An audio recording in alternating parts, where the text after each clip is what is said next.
Thank you, thank you, Derek and Yoshi, and keep praying for them. And we just appreciate their ministry and your prayers and your support for the missions budget and our ability to give them support. Was that turned on?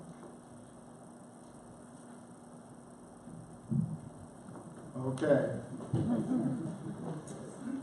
If you couldn't hear me before, continue to pray for them, and we just are thankful for their ministry, and continue to pray for the other needs here as people are on vacation and people are out because of recoveries and all of that. We come to a point in our service where we have the opportunity to give back to the Lord a portion of that which He has blessed us with. So as the ushers come forward, we will ask God's blessing on the offering. We do have envelopes if you wish. I think there were some out in the hallway. If you wish to use these to get a record of your donation as well.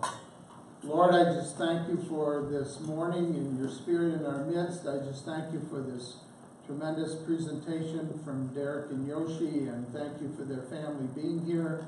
We just pray that you'll continue to bless their ministry and the opportunity that you've given them in China.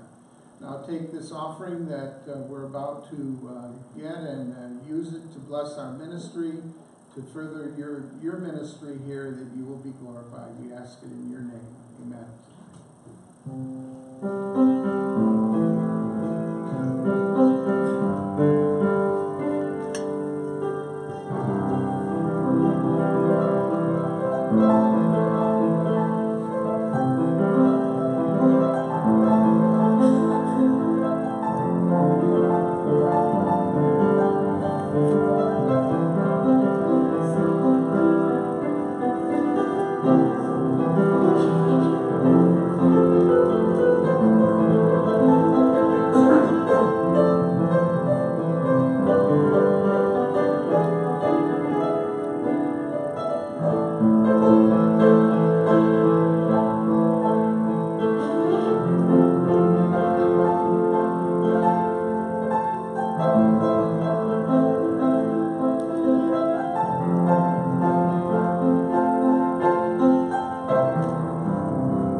Away from the shore, where the sky meets the sea, there are dark clouds on the horizon. Calm before the storm is calling out to me to take to the higher ground.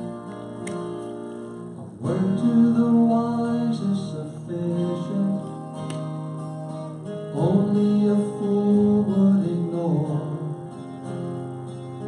I have been a fool in these angry ways, so I'm turning my heart for the shore. Master of this heart of mine, oh my captain of the sea, you have calmed the angry waves. Would you calm this storm in me?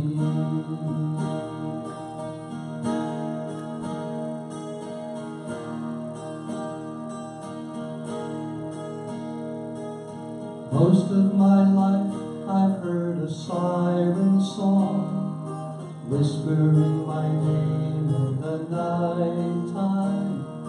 Often as not, I would follow along, forsaking the solid ground.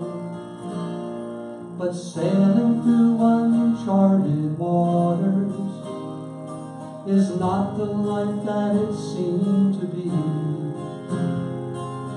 I would gladly trade this weathered sail to be back where the land meets the sea. Master of this heart of mine, oh my captain of the sea, you have calmed the angry waves. Would you calm this storm in me?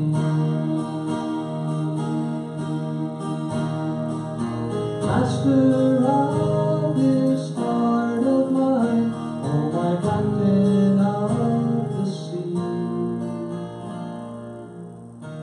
you have calmed the angry waves.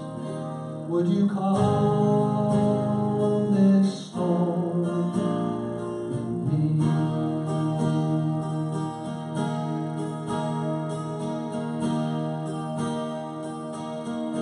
Master of my heart, calm this storm in me.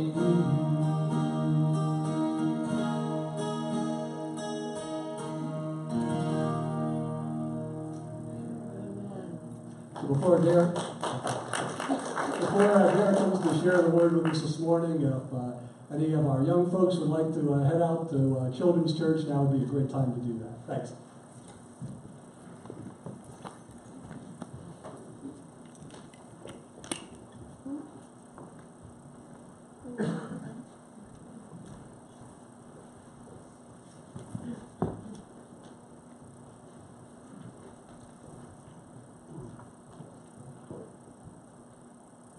Well, good morning again.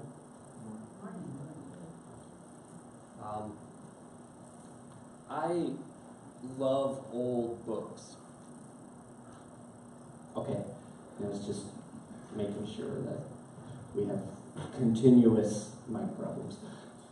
I love old books, and so I really feel that a book is a lot like a time machine, especially the really old ones, because as you open up these old books and you know, if you can get past some of that archaic language, you start reading things and you encounter ideas from people from often the distant past. And the further away from our present modern time they are, the more different their perspective.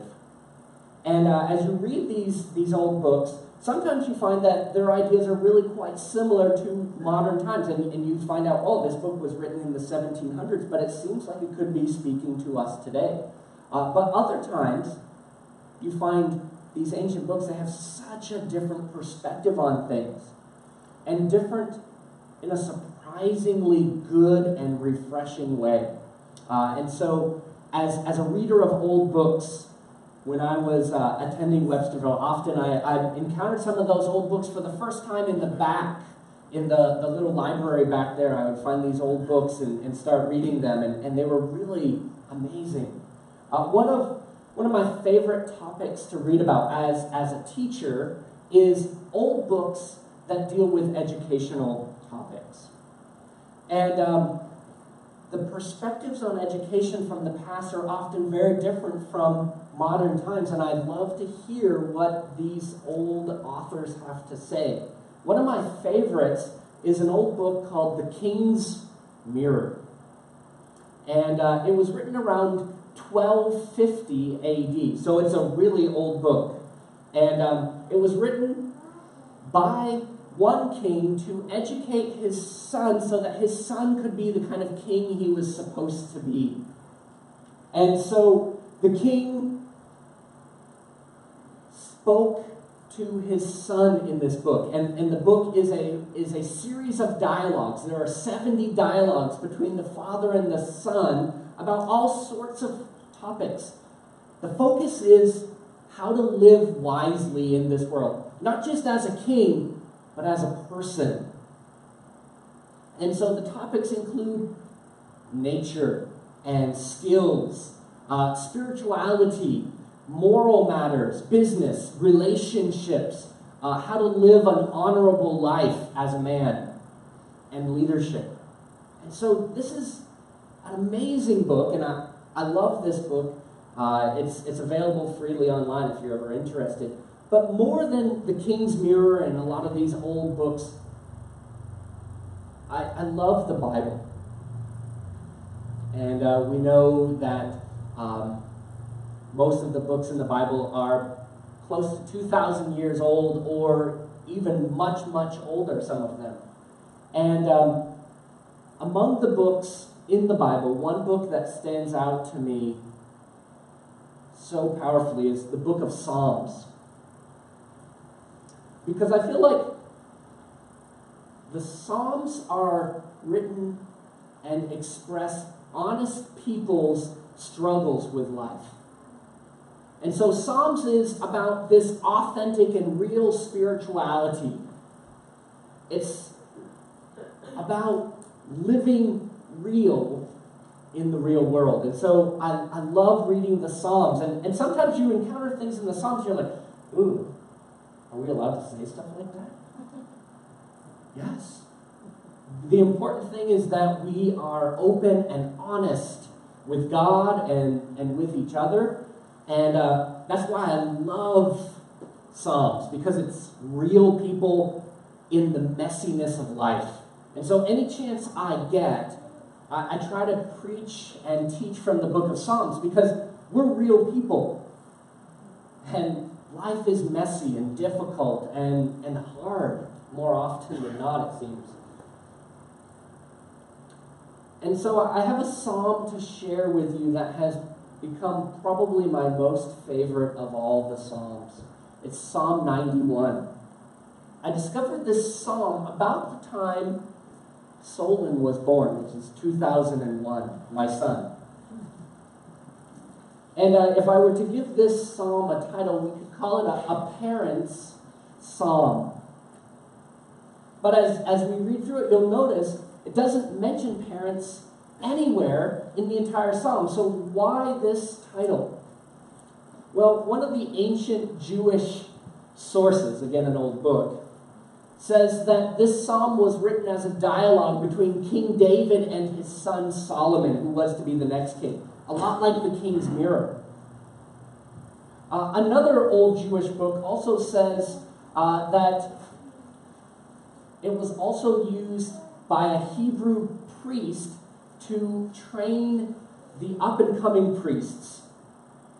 But both of them, regardless of the actual historical setting, and maybe both are correct, but regardless, both recognize that this psalm is intended for instruction. And the richness of this psalm are something that might possibly escape us on a first casual reading through it. And we notice what the psalm is really saying when we notice the subtle shift in pronouns. And so as we notice that shift in the use of pronouns throughout the psalm, we notice that there are 3 characters in the psalm. 2 different people speak, and a third person is addressed, and yet doesn't say anything. And so we'll unpack those characters in Psalm 91 in a moment. But first, I just want to talk a little bit about the biblical role of parenting. As a teacher, I spend a lot of time with kids. Actually, most of my waking hours are spent with high school students, and so maybe that's why my wife sometimes says I act a little bit like a high school student. Because those are the people I'm with. And but anyways, as a person who spends time with kids a lot, I realize how important parenting really is. And so I'd like us to look at the biblical role of parenting briefly before we get to Psalm 91. Parenting, from a biblical perspective, is a relationship in which an adult helps their child to grow in an ever-deepening experience of God and His shalom, or peace. It's where an adult is helping their child grow in an ever-deepening experience of God and His shalom, His peace. Jesus called it the abundant life. And so as parents, our greatest desire is to help our kids experience an abundant life. And so the goal is abundant life, or as the Old Testament calls it, shalom. And shalom is a word that means a lot more than just peace. It means completeness. It means well-being. It means flourishing.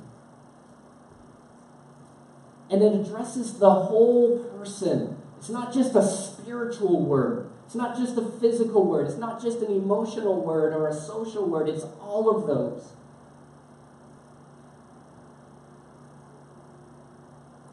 And God is the author of shalom. And so shalom is found in Him and in what He gives to us. And so as parents who are trying to help our children experience this life of shalom as they're in relationship with God, how do we do that? Well, we spend time together. We express love. We model what a good life looks like, and we teach them. Deuteronomy chapter 4 and chapter 6 have a lot to say about teaching our children, teaching them diligently, teaching them intentionally. And it's interesting that it says that we're teaching them from our own personal experiences, because we can only teach people what we ourselves know and experience. And so if we can experience God's shalom, then we're able to share it with our children and with others. And so, as parents, our goal is to help our children experience this shalom. Now, you might possibly say, well, I'm not a parent, so I guess it's about time to kind of check out and check my Twitter feed and see what's going on Facebook. But before you do that, let me also point out that this psalm isn't just for those who have biological children. This psalm is also for anyone who wants to have a real relationship with God in this difficult and dangerous world. Because that's what real life is. It's difficult. And it's often dangerous. And so it's for all of us who want to have a real relationship, a real experience with God in a difficult and dangerous world. And the psalm also talks a lot about sharing this experience with others, with the next generation, and with those around us. And so let's look at Psalm 91. It begins with a thesis statement, and as a teacher and as all of us have been in school, we know the teacher is always telling us we need a strong, clear thesis statement in our writing. So Psalm 91 begins with a strong thesis statement. Verse number 1. Here's what it says. He who dwells in the shelter of the Most High will abide in the shadow of the Almighty. He who dwells in the shelter of the Most High will abide in the shadow of the Almighty. That's the thesis statement. And so what that's saying, and the words that are used there, he who dwells, that word dwells means to sit down with.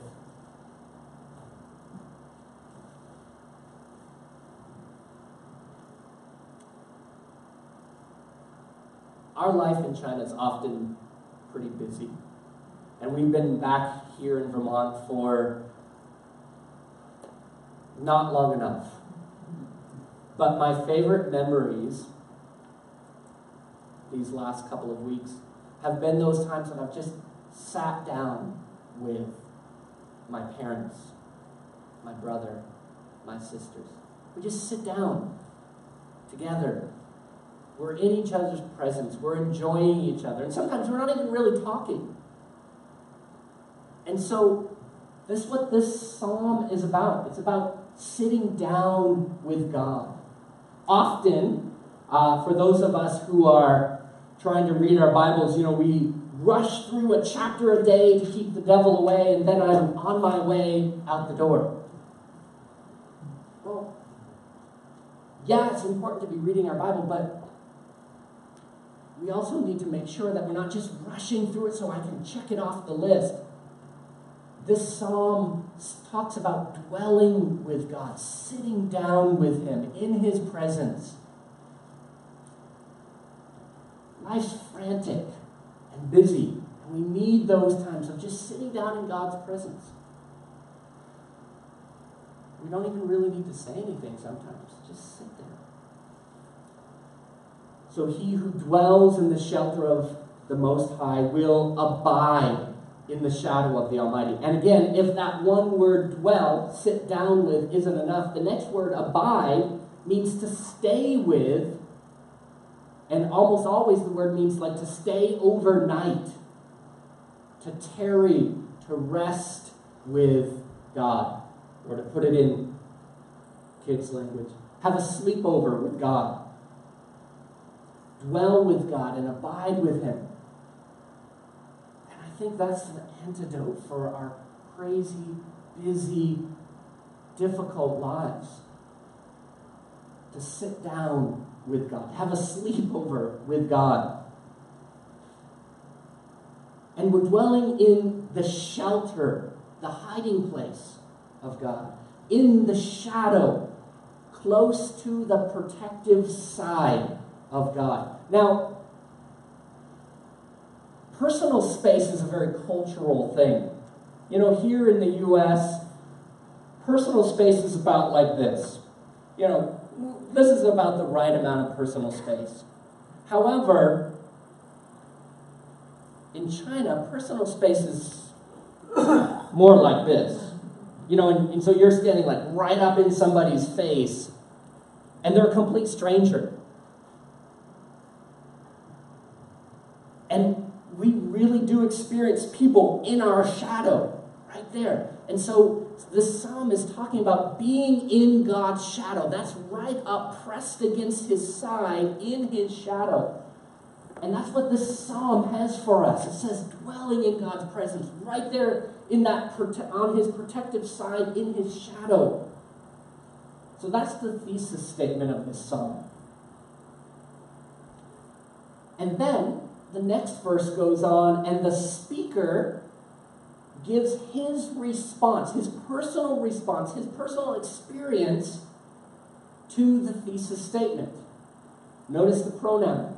I will say to the Lord, my refuge and my fortress, my God in whom I trust. It's a very personal statement. It's not an abstract theological proposition. Yeah, God's this shelter for people in times of need. Great. No, it's, yes, this is my personal experience. I experience this. I experience living in God's protective presence. I experience being protected by Him, living and dwelling in His shadow. It's about a very personal relationship. And it's a particular kind of relationship. It's a relationship of trust. And trust is this feeling of safety and security that we have because we have someone that we can rely on. And real trust in the Hebrew concept of the word means boldness, confidence, even carelessness. I don't have to worry about it because I'm in God's protective shadow. It's the carelessness, the boldness that happens because we have someone that we can rely on completely. And trust is a relational word. It's built on knowing something. You shouldn't trust strangers. We all know that. We teach that to our children. Don't trust strangers. They might seem really nice, but don't trust them. Trust is something that comes as you come to know someone, as you build a relationship with them. And so in these two short verses, verse 1 and 2, we see 4 different names and titles for God. And that indicates an intimate knowledge of God and His character and who He is. And so trust comes as we know God, as we develop that relationship with Him. And so the point is, God is active to protect us and deliver us. And we respond with a lingering sit down with God relationship of trust. So God is protecting us. And our response is we hang out with Him. We spend time with Him.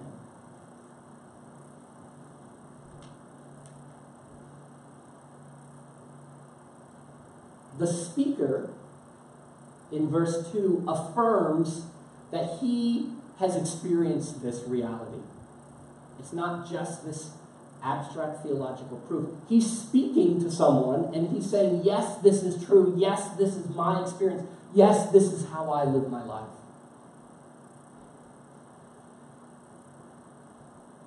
He's sharing his personal, spiritual experience of his relationship with God.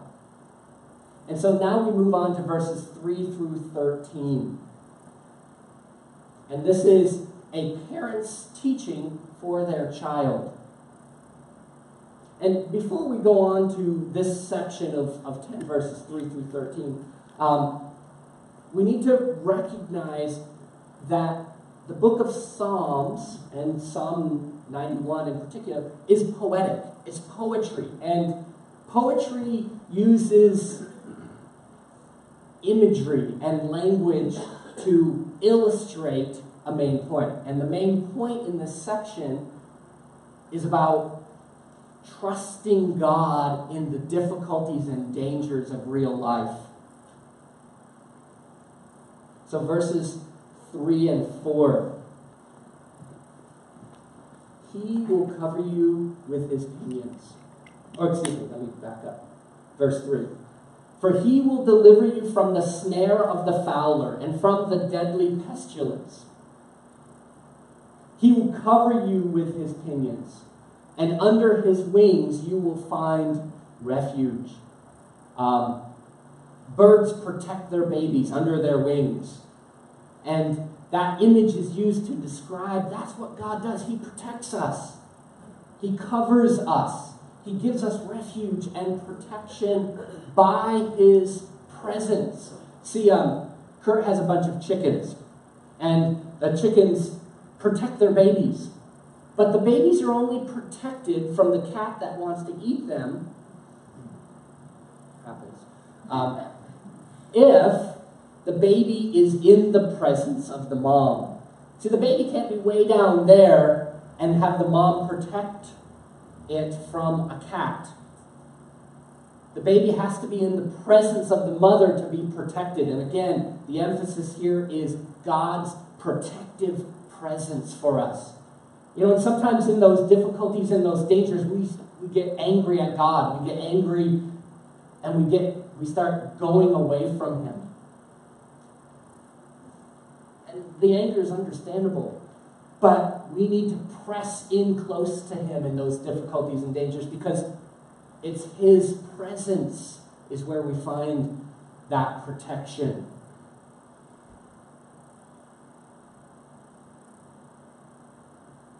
And the second half of verse 4, His faithfulness is a shield and a buckler. God is faithful to protect us. He's going to be true. He's reliable. He's someone who can be trusted. He's a large shield encircling us. He is worthy of trust. Verses 5 through 8. You will not fear the terror of the night, nor the arrow that flies by day, nor the pestilence that stalks in darkness, nor the destruction that wastes at noonday. 1,000 may fall at your side, 10,000 at your right hand, but it will not come near to you. You will look only with your eyes and see the recompense of the wicked. So God's faithful actions allow us to live fearlessly. And I don't know if you noticed the day and the night and the noon and all the different times of the day in those verses, but the emphasis there is that He's always faithful to protect us 24/7, we would say today. He's always faithful in all kinds of dangers, day and night. And so verses 9 through 13 address the question of why can we be fearless in the presence of God's protection. So verses 9 through 13. Why? Because you have made the Lord your dwelling place, the Most High, who is my refuge. No evil shall be allowed to befall you, no plague come near your tent. For He will command His angels concerning you to guard you in all your ways. On their hands they will bear you up, lest you strike your foot against a stone. You will tread on the lion and the adder, the young lion and the serpent you will trample underfoot. Why can we be fearless? Because God is our refuge and our dwelling place, verse 9 tells us. Note again the pronouns. You have made the Lord, who is my refuge. Again, it's not abstract theology. It's a personal affirmation of faith. It's a parent speaking to a child saying, look, I have experienced this. This is the life I've lived. I've experienced this, and you can too.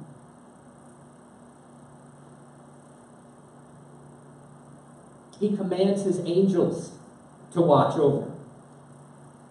And it's interesting, why can we be fearless? It's not just about protection. Notice the word victory there. God gives us victory, which is even greater than just protection. Defense, someone can be defended and still not have victory. This verse says it goes beyond just mere defense, and it extends into victorious living. The New Testament uses the word overcomer, to be someone who overcomes the difficulties and dangers of life by God's protective presence. And again, you may have noticed there in verse 13, the lion and the adder, the young lion and the serpent, trampling them underfoot. You say, well, lions really aren't much of a problem for me here in central Vermont. Yeah, little garter snakes, but that's about the extent of snakes here. So this verse doesn't really apply. Again, poetry. Some of the most dangerous things around. Lions, poisonous serpents. The poetry is saying, look, God protects us from even the most extreme dangers. And not just protects us, but gives us victory. We can trample them underfoot. We can have victory over those difficulties. And so the lion and the serpent, poetic pictures of the difficulties and the dangers that we face. And we can trample those difficulties and dangers underfoot and be victorious. But what about the times God doesn't deliver us from difficulty and danger? He does, but sometimes we face difficulties and dangers, and we say, what about those times? God, where were you then? Maybe that's where you are right now. God, where are you now?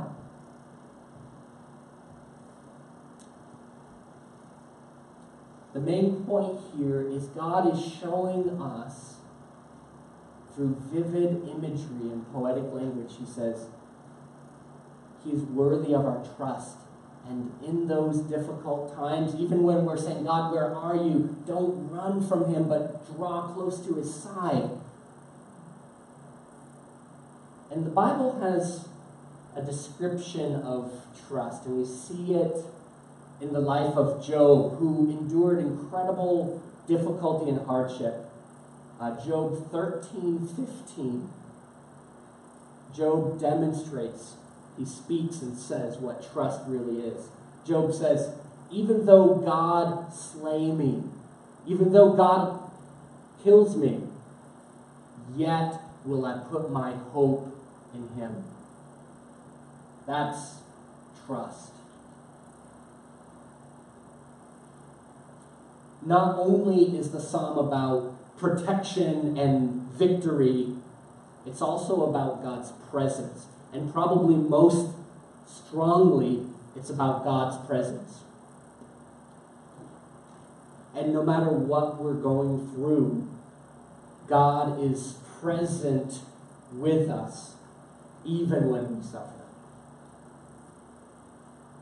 And God's ultimate deliverance and presence is still yet to come. And we have that to look forward to. And so we're coming quickly to the end of Psalm 91, verses 14 to 16.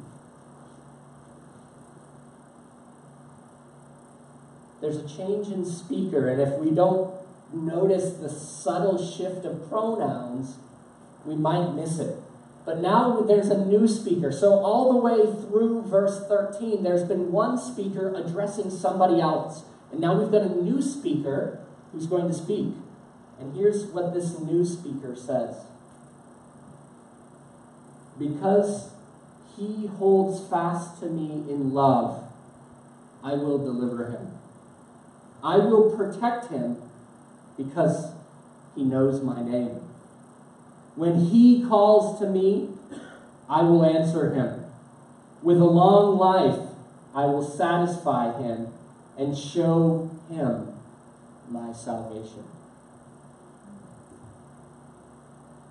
And so, throughout much of the psalm, one person is speaking to another about the protection that they've experienced. And now, we hear from God Himself. And He speaks in these last few verses. And He's speaking to the first speaker, and He says, I will protect him. The person that that speaker was speaking to, God speaks to the parent concerning their child and says, I will protect them. And it's curious that instead of speaking directly to the child, God speaks to the parent. And a good question to ask is, why is that? Well, parenting is this relationship in which we are trying to help our children grow towards an ever-deepening relationship with God and experiencing His shalom. And as parents, we are so concerned with our kids, are concerned for our children. We look at the world that they're growing up in and we think, wow, this is a difficult place. Wow, this is hard. And so I'm sure that I'm probably the only parent who's done this, but there have been times I've woken up in the middle of the night concerned about something my kids have to face, or most often for me, the fact that my kids are going to have to leave home. My son's leaving in 2 years, and I can hardly believe where the time has gone. And so I'm thinking, I don't have much time. And so as parents, we're often anxious about our kids. And we need God's assurance. We need God to say, yes, teach your child, but understand I'm with your child. I'm protecting your child. I am overseeing them. I will be with them. And as a parent, that's a wonderful promise that we have.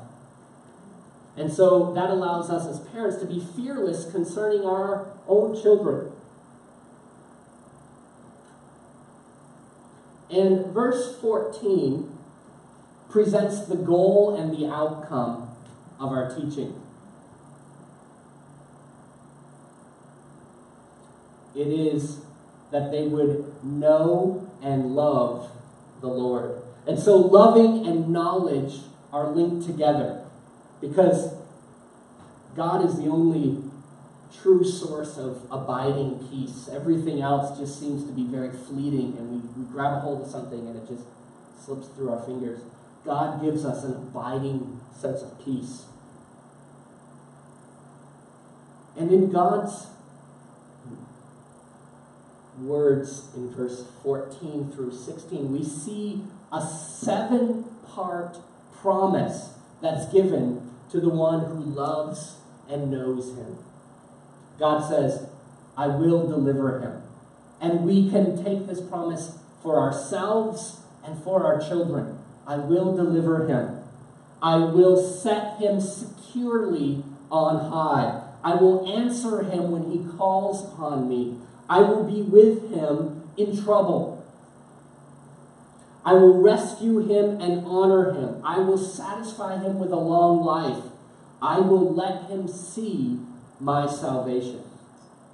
And so this is God's promise to all of us and to our children.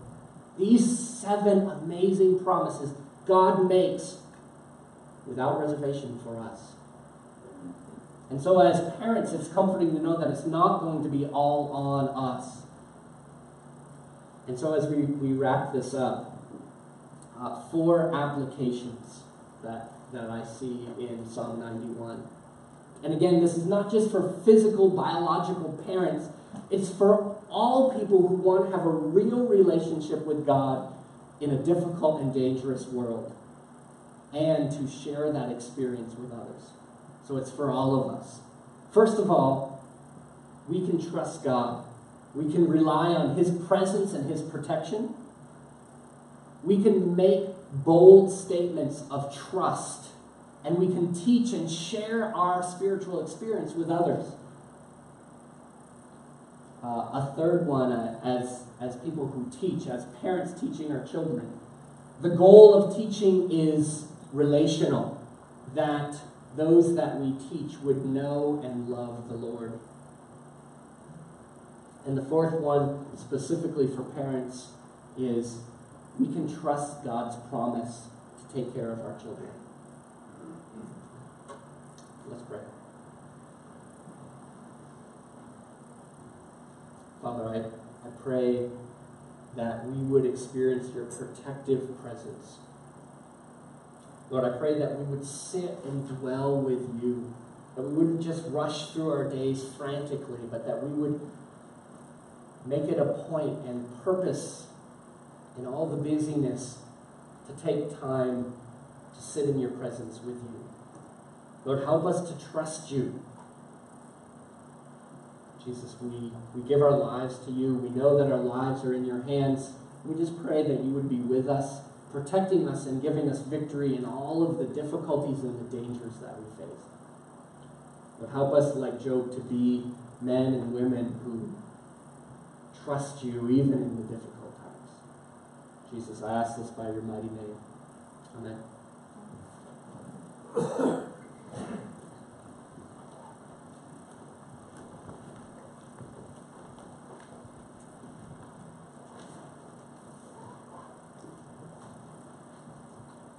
Thank you so much, Derek. And our response to that is really spoken of in the hymn that we will share together and as we stand together before we close.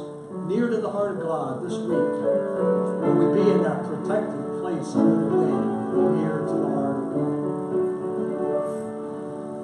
There is a place of high rest, near to the heart of God, a place where sin cannot rest, near to the heart of God.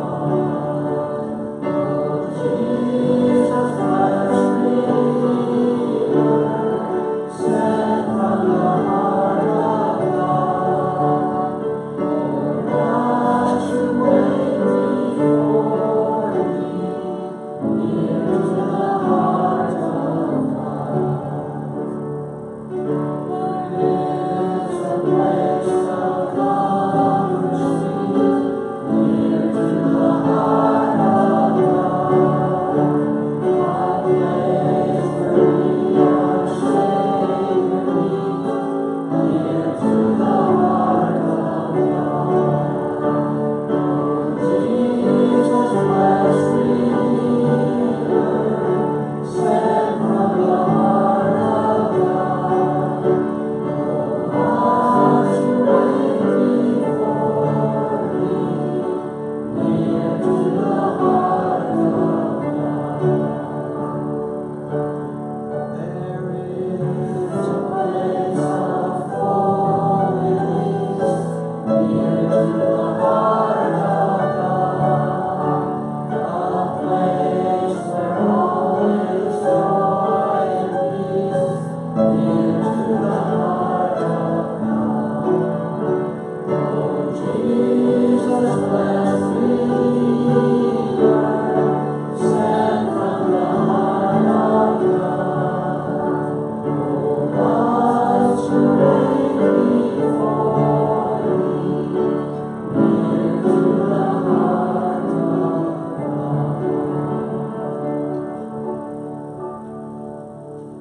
Thank you very much, Mark. Thank you, Derek, for sharing this morning. It truly has been good to be in the house of God and to worship in the house of God this morning. We're excited for the ministry you guys have overseas, and we're excited to see what God's going to continue to do with your ministry. It's always exciting to see people go from here and just minister in God's name. As we get set to close this morning, thank you all for coming out this morning. Thank you for being here in Websterville with us this morning. And I'm going to ask Kurt Johnson, would you close us in prayer this morning, please?